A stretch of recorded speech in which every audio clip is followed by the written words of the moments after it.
Welcome to OkState Daily. Casey Porter here. So glad that you decided to tune in. Hey, fans, we have Robbie Rainwater back in the house. Coach, and hey, it's an exciting press conference for Mike Gundy. He actually led his coordinators talk. It was a lot of fun, so make it rain. Yeah, I thought, one thing that came to mind is I read here several months ago that depression is living in the past, anxiety is trying to predict the future, and true happiness resides in the present. And what I gathered, what I probably was most excited about was how Coach Gundy tried not to rehash the past and really tried not to even predict the future or even know what they have right now, but was just very excited about the present. And that was very telling to me and got me excited about it and should get all the fans excited about it too. Even though it seems like, a lot of the questions from media wanted to try and rehash the past. Sure did. He didn't bite. He did not. He's living in the present and talked about how excited he is and just as committed and excited and motivated about OSU football as he's ever been. And I thought he did a very good job of, detailing that and the fan base should be just as excited about that approach and the things that, fans and whoever else has asked for change. The change has happened. Stop talking about it. Let's be excited about where we're at right now and try not to get too anxious about where we're going to be in August and September and let it play out. But I think there's a lot of things that people have to be excited about with OSU football. And I think Coach Gundy did a great job in his press conference of detailing that. I know it's the media's job to ask about last year and how things went, but to be honest with you, like you said, we've cussed and discussed it. I don't give a rat's ass about 2024 anymore. The only thing I care about is what's going to happen next year. And then, you've been in the administration level for a long time. You've been in coaching. You've been a head coach. You've been an assistant coach. You've been a parent. As well as anybody. All you can do is ask the people that are underneath you to do the best they can. Just do the best of your ability and then let the chips fall where they may. I just don't think there's any way that an Oklahoma State fan could say anything other than, since the season ended, moving forward, as we're talking about the theme here, Mike Gundy has done the best job that he possibly can for Oklahoma State. I just don't see any way anybody can argue that. Yeah, absolutely.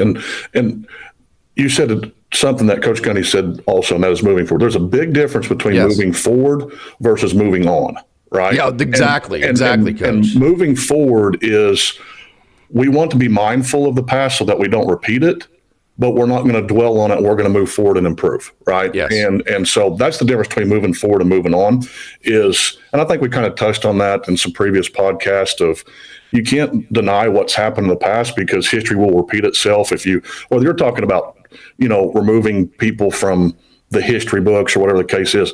The danger in that is if you do that and you try and forget it and you move on from it, you're deemed to repeat those same mistakes, right? And so I think that, and whether that was intentional or not, I don't know, but that's the way I kind of look at it is there's a big difference between moving forward versus moving on. And I think everybody's mindful of what happened and we don't want to repeat that, but we're looking at the present moving forward. And I think he said that a couple different times in some of the questions that we're trying to rehash, and that is we're moving forward. What I mean? We're moving forward. Here's the hand we've been dealt. He said that a couple times with the different things, whether it be revenue sharing or portal or NIL. Here's the hand we've been dealt, whether we like it or not, and we're going to figure this thing out and move forward. So I was very pleased from 100%. That standpoint of the press conference and really the whole hour plus of the press conference in general. It was very refreshing to listen to. And then he throws in the personal touches, like he has to check his zipper. He's got to go to the like I do as an older man. You got to go to the bathroom about 5 times throughout the night. That kind of thing. So just kind of the icebreaker of the whole situation. He's so good at that, at turning it into kind of a personal level. And so then when people can kind of see the personal level of things, then they kind of understand that these are people that we're dealing with, which is why, when he stated, this has been the toughest last month of my entire career ever as a head coach. He absolutely meant that, right? Yeah, absolutely. And, that's, anybody that's got any feelings whatsoever doesn't want to get rid of people, right? Sure. Because whether it's personal to you and you take it personal because you're the ones that brought them on and it didn't work or whatever the case is, or you're looking at it from the standpoint of the decisions you're making is affecting multiple families and that sort of thing. That's a very tough position to be in. And it's easy for people to throw stones and that sort of thing when they've never sat in that chair. And, so yes, going back, I think what we saw one of the things we saw in that press conference was Mike Gundy returning to Mike Gundy that we've all appreciated and loved in press conferences, for the last 20 years, and detailing that personal touch and trying to not make it maybe as professional or whatever the case is, robotic and very matriculating through a very professional stance, and so it was good. I was very pleased to. I've listened to it a couple, 3 different times just to try and pick up on something. It was kind of like if you watch, a movie, you watch the movie Gladiator or Field of Dreams or something like that. It's like you pick up on something that you didn't realize in the previous times watching it. And so, it was nice to see that personal touch return. Not that it left, it was just kind of maybe different or awkward. And that's what I didn't like. But one thing I didn't like about the press conference was, like I said a while ago, the media trying to return back to what we're all trying to get away from. And so, and I know they've got to do their job too, but it's like, man, at some point in time, we've done that job. Turn the page. And everything that's been asked, we've seen it. And like you said a while ago, just do the best you can. And I think, Coach Gundy didn't take a second off, and as soon as the season was over, he was moving forward to the next season and replacing the staff and going after kids in the portal and that sort of thing. So, and I've said that previous podcast, nobody can question how hard he works, right? And he lives and dies OSU. People do, and people question whether he's burned out. They question if he works hard enough. Yeah. He's spending. People do it all. Media does it all the time. Sure. It's just unbelievable. Sure, yeah. And so, anyway, I enjoyed it, and I'll probably listen to it a couple, 3 more times even after this podcast. So I thought there was a lot of good information that was given and a lot of different things that related to OSU football and OSU athletics, even talking about how it's incumbent upon him to drive this program successfully because the entire athletic department relies on a quality football program. And that's a lot of pressure to put on one person, and so, but I think he's handled it well, and I'm excited about the moves that have been made and where this thing's going to land. Yeah, that pressure you talk about where the athletic department is relying on the football program to be good. Maybe it wasn't that way 40 years ago when OSU baseball was rolling, or 30 years ago when Oklahoma State first made the Final Four under Eddie Sutton. Maybe it wasn't that way then, but under the current landscape of constant changing conference affiliations, it definitely is that way now. So the way I took that comment was, hey, it's a mess right now. We get it. There's nobody else on earth that I would want to leave that big of a duty to other than myself because, A, I love it. And here's why. Here's what I loved about at least the way I got out of it as an Oklahoma State fan. He has that stance because he loves OSU and he wants to see OSU get through this transition period. And he truly feels like he is the best guy for the job to get Oklahoma State back on top. Yeah. I love that confidence. Yeah. Well, and 30 years ago, you weren't traveling to West Virginia and Central Florida and Arizona and Oregon. And, you were traveling between Nebraska and Columbia, Missouri and Boulder, Colorado and regionally. So it's even more incumbent on the football program to have the success and for the health of the entire athletic department, just because of the expense of these days of just the travel of how big the conference is and how widespread it is. So, anyway, that it's very one thing that I've always appreciated about Mike Gundy is put it on my shoulders. Yes. Bring it, put it on my shoulders and jump on and let's see where this thing lands. Right. Mm-hmm. And so I think that, just the competitive nature. One thing that, as bad as the Colorado game was, one thing that I remember from that game was prior to the game, and they were showing Mike Gundy and him talking about right over there in that building when I was 8 or 10 years old, I won a regional wrestling championship or blah, blah, blah, and it's just, that's the competitive nature that he has, in that he's going to right this ship, right? Because he doesn't, and he said that in the press conference, is that didn't settle well with me. Right. Yeah, and it's a personal challenge. It's a personal challenge, whether this is about OSU or it's a selfish thing for me. Good point. Right. Good point. Is that I'm going to get it fixed. Right. And OSU is going to be the benefactor of it. Right. Yeah. And so that's what we've all loved about Mike Gundy. And that's what makes people like Mike Gundy successful, is the competitive nature. And we've talked about in the past, it's not about everybody likes to win. Right. But the difference between winners and losers is the people that hate to lose, right? And and that's what you have in OSU's head coach, is a guy that for a vast majority, 18 out of the 20 years, have been very, very successful at OSU.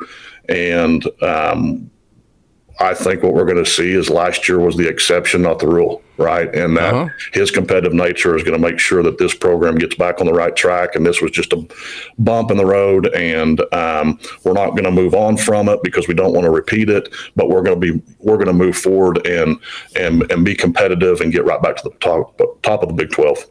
He's got my total trust. We have never wavered from that. And we will criticize him again or talk about some of the things we don't think are right if we feel like we need to put Oklahoma State ahead of Mike Gundy in terms of a conversation, the way that goes. But that we have never wavered in terms of believing in Mike Gundy, wanting him to be the head coach, and I have never been stronger in those feelings than I am right now. Having said that, a couple of things that I have been the most critical about: I think he meddles too much with his coordinators, and I think it takes him too long to make decisions, which can both be a good and a bad. So let's start with the first one there. He point blank said, he went out of his way to say, hey, I hired a head coach for the defense. I told him the basics of what I wanted. I hired the guy. He's the head coach. Now I'm getting the hell out of the way. I think Oklahoma State fans should be very excited about that. Yeah, and even in the position I'm in, I talk about it all the time, is I want to give you the what and let you decide the how, right? Yeah. And that I want, for the entire organization, I'm going to say, here's what I want us to accomplish. Now, you guys on the ground floor go decide how that looks and how you're going to implement that and how you're going to get it accomplished, right? And I think that's what he was saying more than anything, is in the coaches' meetings, in the coaches' room, here's what I want us to accomplish. And he talked about the structure and the discipline and the and being on time and that sort of thing.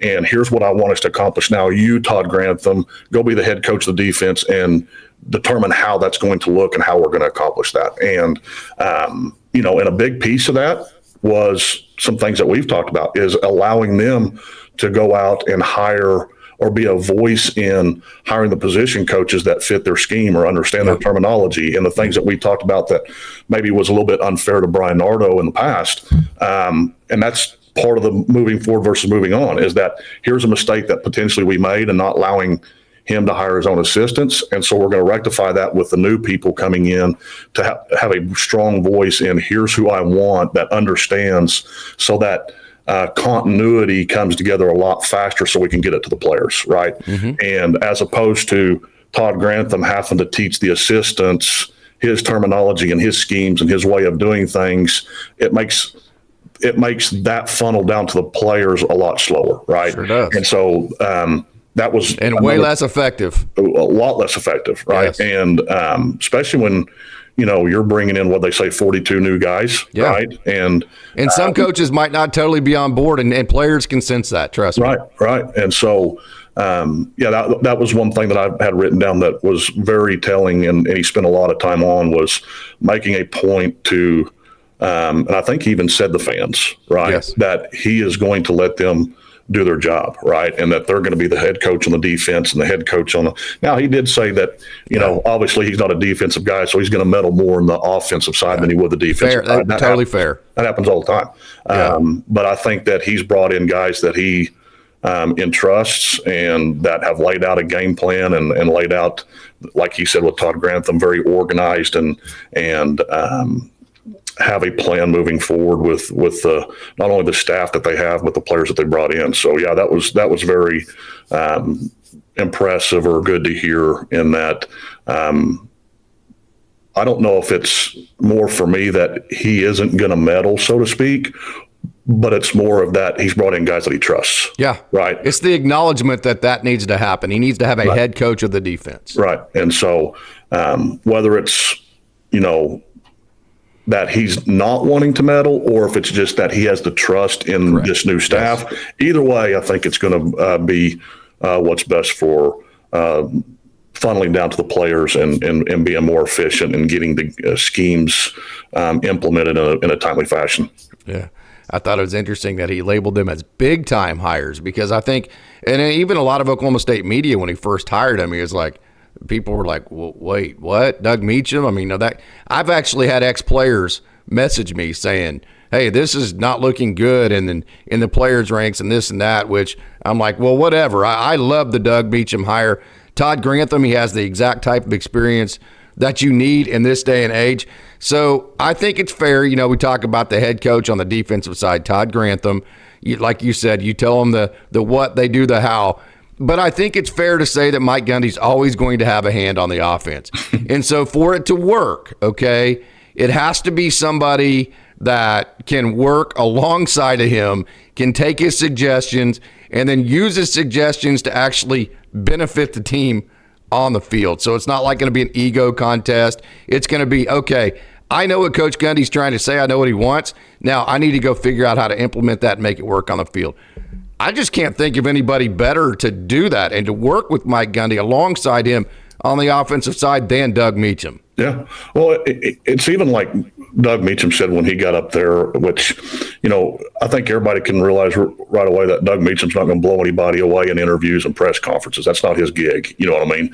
He's not trying to. Not trying to. You know, I just want to coach football. You know what I mean? I understand that press conferences is part of my contract, and I got to do it, but that's not my jam. You know, and but one thing that one of the questions I asked Coach Meacham was, as a coordinator, why are you still coaching a position? I'm paraphrasing, right? Yeah. But and it takes me back to when I first got into administration. I had one teacher in particular that came back and said, now that you're in administration, don't forget what it's like to be in the classroom, right? Yep. And I think more than anything, that's what is going to benefit Coach Meacham, being a position coach, is that he's not going to forget what it's like to be just a position coach, because he's going to be doing that too. So we can have all these practice schedules and all that kind of stuff.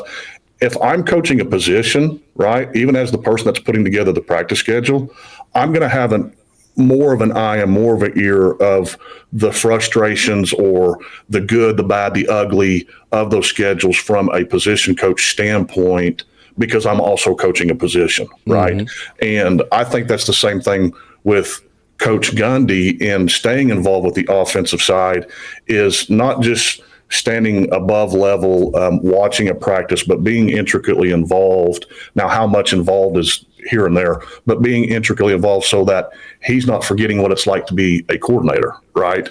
And I think those two things are very important, in that the higher you go up the coaching ladder or the hierarchy in your position, not to forget what it's like to be the guys that's underneath you, right? Mm-hmm. And so I think that's very important, and I don't think that anybody should expect that Mike Gundy just be a manager and not be involved in the offense in any way, shape, fashion, or form.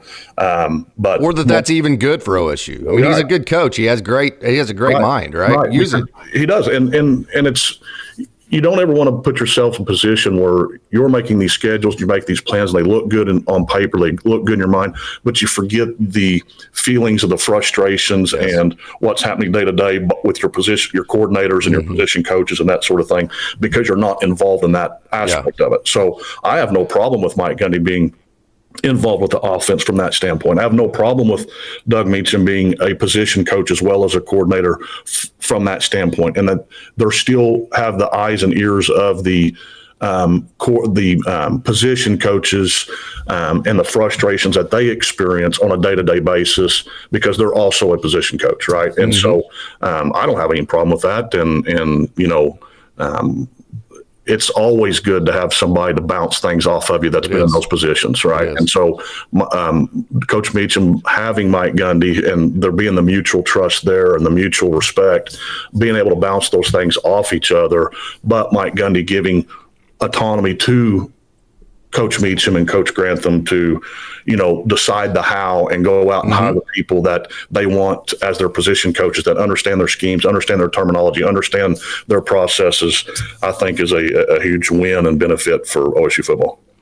I would totally agree with that. So I found it interesting that the comments about the quarterback play from of course, Coach Gundy just point blank said, I have no idea about the TCU transfer. Nobody had any film on him. Nobody knew. So we just deferred to Doug Meacham, and then it got down to Doug Meacham, and Doug was like, I have no idea about this quarterback because I saw a little bit of him in practice. So to be honest with you, Haas Henry is no different than Garrett Rangel, is no different than Zane Flores, and is no different than Milwaukee Smith. I just the honesty in the way that those answers were, or those questions were answered, I just found admirable, and I just that's kind of how I saw it too. So maybe I'm looking for confirmation bias, but I really appreciated that part of it. Yeah, and even the analogy of picking peaches, whether you're picking them off the ground or plucking them off the tree, and it's we've talked about this a little bit too. Is that what better time to bring in a lot of portal guys than when you have a wholesale coaching change. Yeah, you can actually go out and get guys that fit your scheme and that sort of thing. And I think that's what you're going to see from the, whether it's the business I'm in or any other private business out there. Sometimes it's better. Sometimes it's a really good hire to hire somebody that knows nothing. Yes. Right. In that the only thing that they're going to know is your system. The only thing that you're not going to have to undo 20 years worth of another system or another process or multiple process. The only thing they're going to know is what you teach them. Right. Starting from scratch. And it's the same thing with the quarterbacks. Right. Is that they've got 4 quality quarterbacks that they're going to get to mold and shape into their systems that don't have a lot of different experiences at a lot of different places. And they're going to, and a large portion of what these guys are going to know is what they're being taught by this new staff. And you're not pigeonholed into a certain type of offense like Bowman did. Right. Right. And I think that's another point that they made is that, we all have plays that we like and we all have schemes that we like and we all have things but we're gonna run plays and run schemes that fit the personnel we have, right? And something I don't feel like OSU's done the last year, right? Or so. And that's what I think that's a big change. Yes, because what we've talked a lot about on this podcast is the inability to make change, right? Yes. The inability to fit the scheme to the personnel you have, and it's kind of like high school football, right? In high school, we've had players leave saying that, right? I mean, it's not just us, right? And it's in high school football, you can't be tied to one scheme. No. You've got a different group of kids that's coming in every year. Not on offense, you can't. And you can't be tied to that. You've got to fit your offense or your defense around the kids that you have, right? And I think that was refreshing to hear from not only Coach Gundy but Coach Grantham and Coach Meacham was. Yeah, here's ideally if we had to run something, here's what I would like to run. But at the end of the day, if we don't have the kids to fit that, then we're going to have to adjust our schemes to the kids that we have. And that was very, very refreshing to hear from the standpoint of I can already see in-game adjustments, right, because of the ability to have multiple different mindsets around what schemes that we can run based on the personnel that we have, right? And so that was great to hear based on some of the frustrations that we've had in the past. I loved his cover for you run cover 4 and you show it pre-snap, and then they're going to run a dig and a deep post, and James Washington is going to have like 800 yards like Oklahoma State did against Pitt that day when Narduzzi kept running cover 4 against OSU. I love that comment. But hey, Todd Grantham, you hear in even at every level, stop the run, pressure the quarterback. You hear that over and over and over.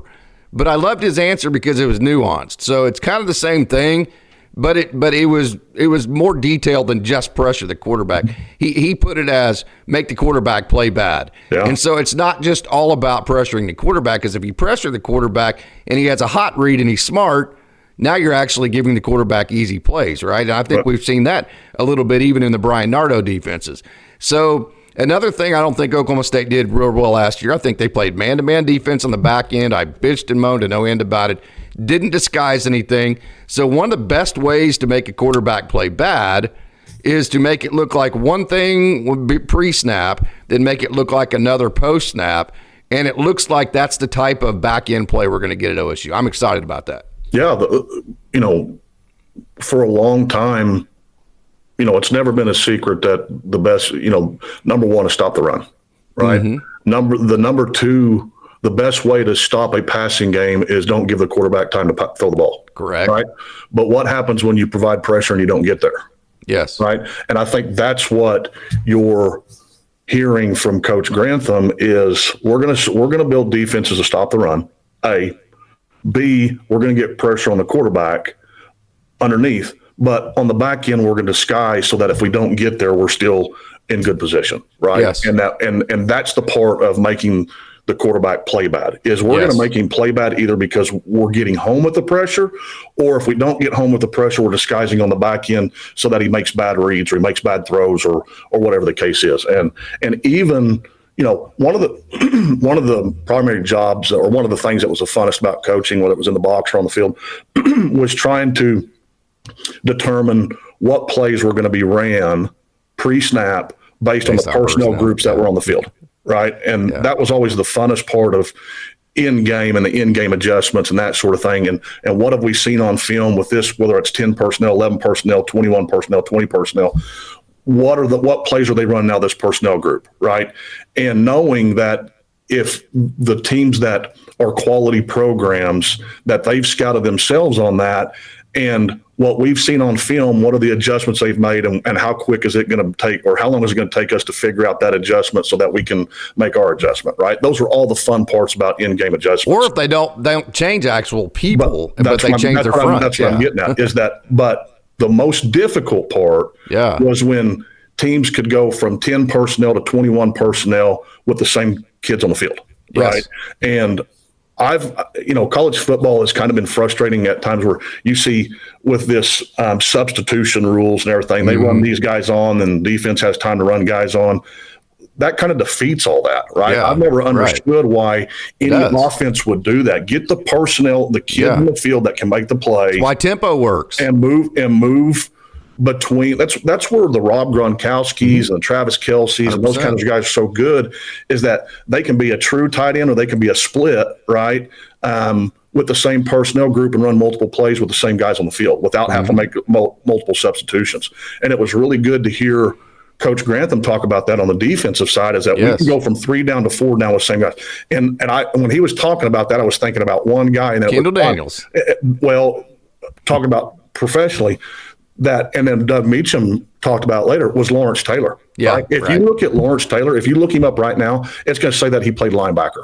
Yeah. He was an outside linebacker. But how many times you watch film and you see Lawrence Taylor have his hand on the ground, right? Yeah. Moving from an outside linebacker to what is now a defensive end, whether he was standing up in a 2-point or if he had his hand on the ground in a 3-point. I think that's what you're going to see a lot with Coach Grantham's defense.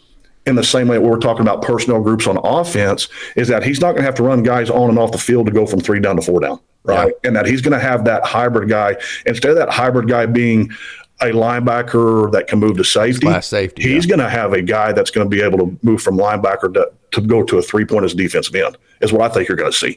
And moving with the same guys on the field from a 3-point to 4-point, in that offensive coordinator now can't look down and say, oh, they've got their 3 down personnel on the field that's run these plays, right? And he talked about that. Or they've got the 4 down personnel on the field that's run these plays. He has a plan in his mind, and part of what he does is the exact same thing that defensive coaches try and look for in offense, and make disguises and move into multiple different fronts, move into multiple different disguises on the back end with the same personnel on the field.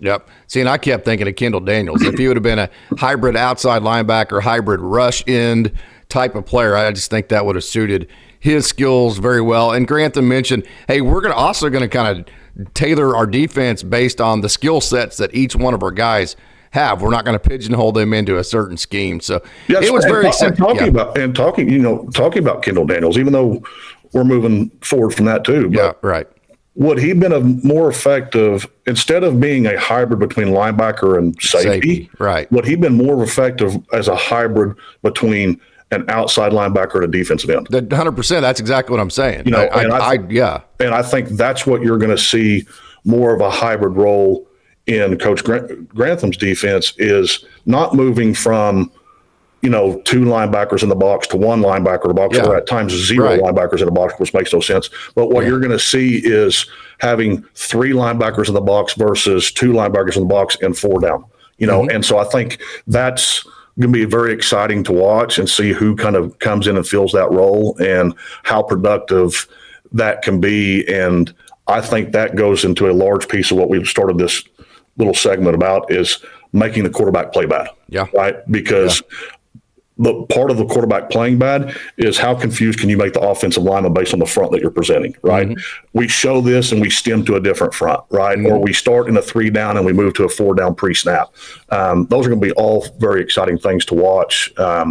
And even as somebody that used to coach, I've always said that when I watch football, whether it's my son at high school or college, I don't want to coach. I just want to watch football. Yeah, right. Watch the ball, have fun. After hearing these guys talk, I'm excited to start watching football from a coaching standpoint again, as opposed to just watching the football. I agree. So the answer to the transfer portal, of course, there's not even a window now. Now they can kind of go, well, there's no rules to it. There's no guardrails, as Coach Gundy says.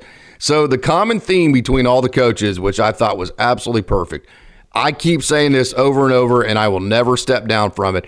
You can still coach kids hard. You can still coach them old school, and they can still love you for it and still want to follow you, and you be the only coach they want to follow. But you got to have a personal relationship with them. You got to show them love. You got to dig in. You got to know that their grandma's sick, and that's why they're not in a good mood that day, or what. You got to spend the time to have the personal relationship with them. So that theme that all three of the coaches that talked about, they all three made it a big point to talk about relationships. I thought that was a very underrated part of the press conference. Yeah, and the way I've said it for a long time is, and this is kind of, maybe metaphorically, there's nothing wrong with grabbing a kid by the face mask as long as you pat them on the butt as they walk away. Yeah. You know what I mean? But if all you're doing is grabbing kids by the face mask and you never pat them on the backside when they walk away, there's going to be a problem. Right. And you're going to see that not only from the kids, but from fans, from parents, from administration. There's nothing wrong with riding kids hard. There's nothing wrong with having high expectations. Most kids still want that. And the kids that thrive and the kids that excel, they want that. They want the high expectations. They want the coaching. They want the, it's hard. But they don't want to bully. It's hard to be, a physical specimen and be a man-child on the field if all you want is to be coddled and patted on the backside. Exactly. Right. And so, exactly. That's part of that relationship building that you're talking about, is that the kids know that there's going to be high expectations and that there's a proper way about going about things. And we're going to get in the middle of you and we're going to chew your butt when you need your butt chewed, but we're also going to pat you on the backside when you need when you need patted on the backside. Right. And, and as a coach, former coach, it's imperative to understand that the time to beat kids down is not when they're struggling. No, right. If you're ever going to have high expectations and ride kids hard, it's probably needs to be when they're excelling, so that they stay humble and they don't get too high, right? And that when they need get a little too cocky, that kind of thing. Yeah, when they need patted on the backside is when they're struggling, right? Yeah, and absolutely. You can't have those things are inversely related. They're not. You can't have a guy that's struggling. He just got somebody browbeating him all the time, right? He's never going to get out of the hole. And so I think what you're going to see is people that understand that, guys that's been in this coaching business for 30 plus years, whether it's your head coach, your defensive coordinator, or your offensive coordinator. I think the three guys at the hierarchy of your program, the three head coaches, as Gundy said, have done this for 30 plus years and understand that dynamic. Yeah, 100%. Totally agree, and I can tell you for a fact, you can tell me, you can verify this, the teams that we have coached together, that the teams that we were the hardest on are the ones that give us the biggest hugs whenever we see them at the convenience store and tell us thank you the most, because they felt like that we coached them to a point where they weren't coddled and they got everything out. So, hey. Well, sometimes it's refreshing as a coach to get that, because you always think, man, was I too hard on that kid? Yeah, no doubt. Did I say the wrong thing to that kid? And I know I have. Oh, sure. But when kids are resilient, they don't remember those. They remember the good times mostly. And if they're, as long as they know you love them, man, they're very resilient. Yeah. And so, like you said, it's good to, hear the compliments or get the hugs from those kids, because it's maybe I wasn't too hard. I know there's times that you are, but sure. but that's the relationship part of because I don't think you can go in and say, my primary objective is to build a relationship with this kid, right? My primary objective is to coach this kid up and put him in a position to be successful. And the relationship will come as a byproduct of the success that we have together, right? Whether it's teaching in a classroom, whether it's coaching on the field, whether it's the head of an organization, there's never going to be the relationship building if both of you don't see a mutual benefit from it, right? If only one side is getting the benefit, that's not a relationship, right? If you go in and say, I used to say all the time, Frontier City doesn't sell textbooks and we don't have a Ferris wheel, right? Fun and relationship in the classroom is a byproduct of the commonality that both of you are benefiting from. That the kids are learning, the kids are getting something from you.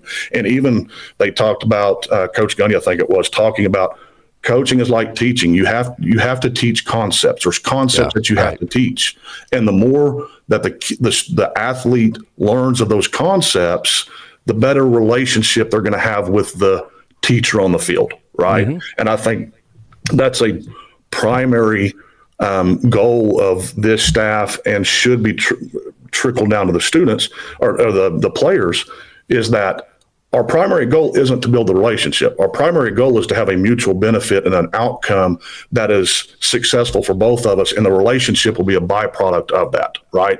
But if all it is I'm drawing a paycheck and I'm beating you down, and we're not putting you in a position to be successful on the field, and you're not finding the success that you hoped you would get when you come to OSU, there is going to be no relationship, right? And so the mutual benefit of the concepts that are being taught, and how well that teacher on the field is teaching those concepts, and how well the kid on the field is picking up those concepts that are allowing him to be successful, is what's going to allow for those relationships to be built, which then turns into another thing they talked about, which turns into the longevity of that kid staying in your program. Right, exactly. That's the whole point of that. Hey, Coach, I really appreciate it. This has been a great conversation. I thoroughly enjoyed the press conference. I was glad to hear that you did too. So, hey, thanks a lot for joining, man. All right, go Pokes.